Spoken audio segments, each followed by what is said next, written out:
We're back in Perth and we're in Northbridge and we're having a look at the construction of a new bike lane along Roe Street. And what I want to specifically look at here are these concrete islands that they're using as dividers between the vehicle lane and the bike lane. Because one of the reasons Canada Bay Council gave for ripping out Heath Street is residents were viewing those things as a trip hazard. Interesting that they can install concrete islands all over the suburb and people don't trip over them, but as soon as they put one in Heath Street to keep cyclists safe, residents start complaining that they're a trip hazard. I don't get it. I mean, how can one concrete island be a trip hazard and another concrete island is not a trip hazard? You tell me. Anyway, here's a map of the Perth CBD, and over there is Roe Street. That's the dashed line. Now, this solid line is the section that's already been completed. That was phase one. That links into a bike path going east. And what we're riding along here is the dashed line, which is still under construction. So, put my sunnies back on after doing the filming, and let's ride the next section. And you can see this time they've already put down the green paint.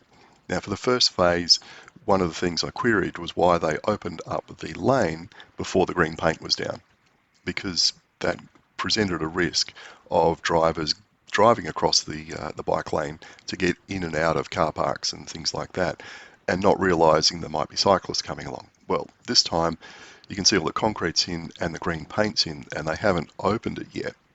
So I guess that means that this lane's going to be much safer when it does open because everything's there. You know, it's not, oh, we've got to 80% and, you know, we're going to open it up and off we go. So you can see, you know, here there's a big green slab of paint across the intersection. And you might have noticed there are quite a few pedestrians there. And one thing you have to note about the Northbridge area is it's a very highly pedestrianised area. It's where it's got the highest concentration of nightclubs. Over there on the right is the train station. There's a bus station there. There's a museum here on our left, art gallery. So there's lots of, you know, nightclubs, cafes, restaurants, interesting shops, parks. All that kind of stuff is concentrated in this area. And the way people get around is on foot. I mean, they might come here by car because there's some massive car parks, but, you know, once they've parked the car, they're out walking around the area because, I mean, that's how you get to the cafes and shops and, you know, Italian delis and all that kind of thing. So interesting that they can put in these masses of concrete islands, and I don't know how many you would have counted there, but hundreds of metres of concrete islands, and no one is complaining about tripping over them. I'll notice the scooters on the left there. I'll do another video on those at some point.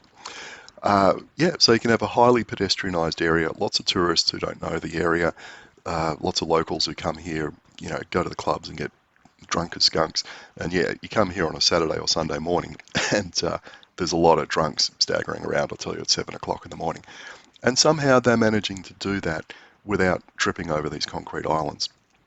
So I really have to wonder about the reasoning of Canada Bay Council being so concerned about a concrete island being a trip hazard on Heath Street when they have installed concrete islands all across the Canada Bay area. Just take, say, Concord Library as an example. You go around that library and you'll see, I don't know, half a dozen or a dozen concrete islands in the middle of the road to keep traffic going in opposite directions separated or to slow it down. And somehow those concrete islands are not trip hazards for pedestrians, but as soon as you put concrete islands on Heath Street, they become a trip hazard. I don't get it. Anyway, back to just that scooter thing. I did notice them all over the place in the city when I was coming in by taxi from the airport the other night. And I also noticed, you know, the Lord Mayor's column in the paper this week, he mentioned the scooter trial as well. So I'll try and pull some information together and, you know, take some video and all that kind of thing and do a video on how I feel the e-scooter trial is going in Perth. Because obviously it's got the support of the Perth City Council, and we'll see how long that lasts and how the thing goes, because yeah, I'm sure they're going to have all the usual issues of crashes with pedestrians and people face planting on things and people tripping over them because they don't get put back in the right places and, you know, stolen and set on fire or whatever. But enough of that. Yeah, just come back and looking at Roe Street, you can see here this section still closed. I did think about ducking into some of these sections and riding along it just to have a look.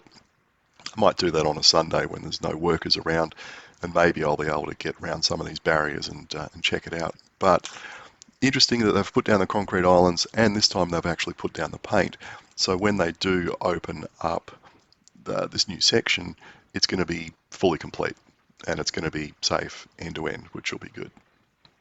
Anyway, that's the end of that. We're finished. There's the section that we've reviewed. Again, how do concrete islands not be a terrible, terrible trip hazard in this highly pedestrianised area, whereas the residents of a couple of houses in Heath Street can't walk outside their houses without tripping over them? You tell me. Anyway, catch you later.